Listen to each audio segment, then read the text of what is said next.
अभी थोड़ी देर पहले खबर आई कि राहुल गांधी जी को लोकसभा की सदस्यता से बर्खास्त कर दिया गया है। जिस तरह से उन्हें उस मानहानि केस में फंसाया गया, मैक्सिमम सज़ा दी गई और 24 घंटे के अंदर उनकी लोकसभा की सदस्यता बर्खास्त कर दी गई, ये हमारे देश के लिए बहुत चिंता का विषय है। हम जुडिशरी का सम्मान करते हैं, लेकिन जो जजमेंट आया हम उसका समर्थन नहीं करते। जिस तरह से उनकी सदस्यता बर्खास्त की गई है, वो एक कायराना हरकत है, वो एक डरी हुई सरकार की निशानी है। लेकिन देश के लिए पूरा आजकल देश के अंदर जो चल रहा है वो देश के लिए बहुत खतरनाक है। पूरे देश से ये एक ऐसा माहौल बनाना चाहते हैं कि देश में बस एक ही पार्टी बचे, वन नेशन वन पार्टी, और सारी पार्टियों को ख़त्म कर दिया जाए। ये एक ऐसा माहौल बनाना चाहते हैं कि एक ही नेता बचे, वन नेशन वन लीडर, बाकी सारे लीडर्स को ख़त्म कर दिया जाए। इसी को तो तानाशाही कहते हैं, इसी को तो डिक्टेटरशिप कहते हैं। पूरा देश ये देख रहा है। मैं देशवासियों से अपील करना चाहता हूं कि ये भारत हम सबका है, ये भारत 130 करोड़ लोगों का है। हम सब ने मिलकर आज़ादी की लड़ाई लड़ी थी, हमारे पुरखों ने आज़ादी की लड़ाई लड़ी थी, आज़ाद भारत को आज़ाद कराने के लिए। लेकिन आज की जो सरकार है, प्रधानमंत्री नरेंद्र मोदी जी के नेतृत्व में, इस सरकार का स्वरूप अंग्रेजों की सरकार से भी बहुत ज्यादा खौफनाक और खतरनाक है।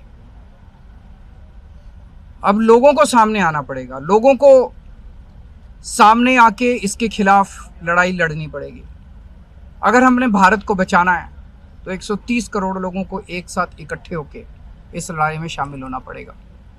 सरकार किसी की बने, कल को सरकार चाहे इसकी बने चाहे उसकी बने, इस पार्टी की बने उस पार्टी की बने, वो ज़रूरी नहीं है। लेकिन जिस तरह से जनतंत्र के ऊपर हमला किया जा रहा है वो सही नहीं है। अगर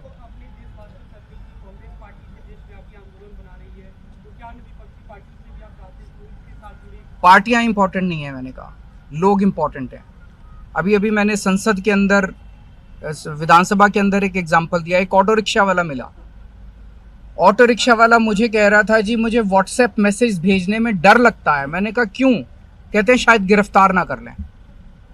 इस देश के अगर एक ऑटो रिक्शा वाले को व्हाट्सएप मैसेज भेजने में डर लगता है तो आपने 130 करोड़ लोगों को डरा के रखा हुआ है। ऐसे देश कैसे चलेगा? डर डर के लोग कैसे जिएंगे? और क्यों डर डर के जिए? हम, हमारा देश है, हम आज़ाद भारत के आज़ाद नागरिक हैं, हम क्यों डर डर के जिए? पूरे देश को व्यापारी डरा हुआ है, किसान डरा हुआ है, मजदूर डरा हुआ है, नेता डरे हुए हैं, सब लोगों को डरा के रखा। जुडिशरी डरी हुई है, जज डरे हुए हैं, मीडिया वाले डरे हुए हैं, सबको धमकाते हैं ये लोग, सबको ईडी और सीबीआई और इनकम टैक्स की धमकी देते हैं लोग। सर, इससे पहले हमने देखा कि आप लोगों के कांग्रेस के साथ रिश्ते काफी खराब रहे, लेकिन आज 14 वो इम्पोर्टेंट नहीं है। हमारे आपस के रिश्ते इंपॉर्टेंट नहीं है। इस टाइम देश को बचाना इंपॉर्टेंट है।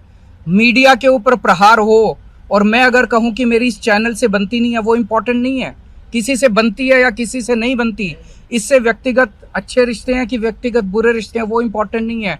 130 करोड़ लोगों को, सब लोगों को साथ आना पड़ेगा।